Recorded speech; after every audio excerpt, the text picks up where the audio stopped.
فاذكروني أذكركم واشكروا لي ولا تكفرون۔ السلام علیکم ورحمۃ اللہ وبرکاتہ۔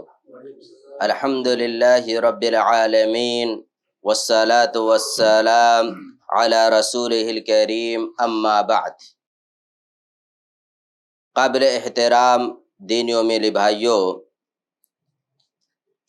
آج کے اس درس میں انشاءاللہ سونے کے آداب میں سے دو ادب کا تذکرہ آپ کے سامنے کیا جائے گا، اور وہ دونوں چیزیں امام بخاری رحمۃ اللہ علیہ کی کتاب صحیح بخاری سے ہوں گی۔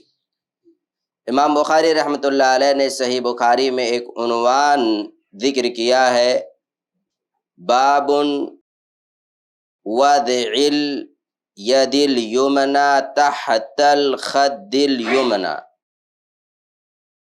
اس کا مطلب یہ ہے کہ انسان سوتے وقت اپنا داہنا ہاتھ داہنے گال کے نیچے رکھ لے، اس کا بیان ہے اس کے اندر۔ امام بخاری رحمۃ اللہ علیہ نے حذیفہ رضی اللہ تعالیٰ عنہ کی ایک حدیث ذکر کی ہے۔ صحابی رسول کہتے ہیں، کان النبی صلی اللہ علیہ وسلم اذا اخذ مضجعه من اللیل وضع یدہ تحت خدہ ثم یقول۔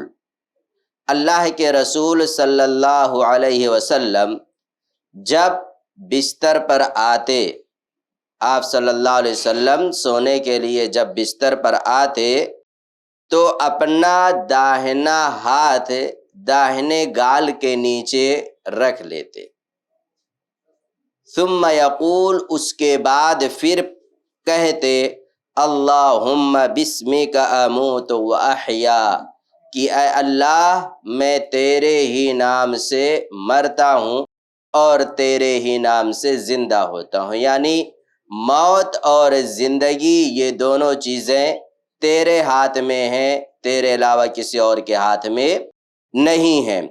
تو اس حدیث سے جو بات ہمیں معلوم ہوئی وہ یہ ہے کہ انسان جب سونے کے لیے اپنے بستر پر آئے تو بستر پر لیٹتے ہی اسے سونے کی دعا نہیں پڑھنی ہے۔ بستر پر آیا، اس کے بعد میں اپنا داہنا ہاتھ داہنے گال کے نیچے رکھ لے گا، اس کے بعد پھر سونے کی دعا پڑھے گا، اس سے پہلے نہیں۔ اگلا باب ہے باب النوم علی الشق الایمن۔ اس بات کا بیان کہ انسان کو داہنی کروٹ سونا چاہیے۔ اللہ کے رسول صلی اللہ علیہ وسلم کی جو سنت ہے وہ یہ ہے کہ ہم داہنے کروٹ سوئیں۔ برا بن عازب رضی اللہ تعالی عنہ کہتے ہیں، کان رسول اللہ صلی اللہ علیہ وسلم اذا آوى الى فراشہ نام على شقہ الایمن ثم قال۔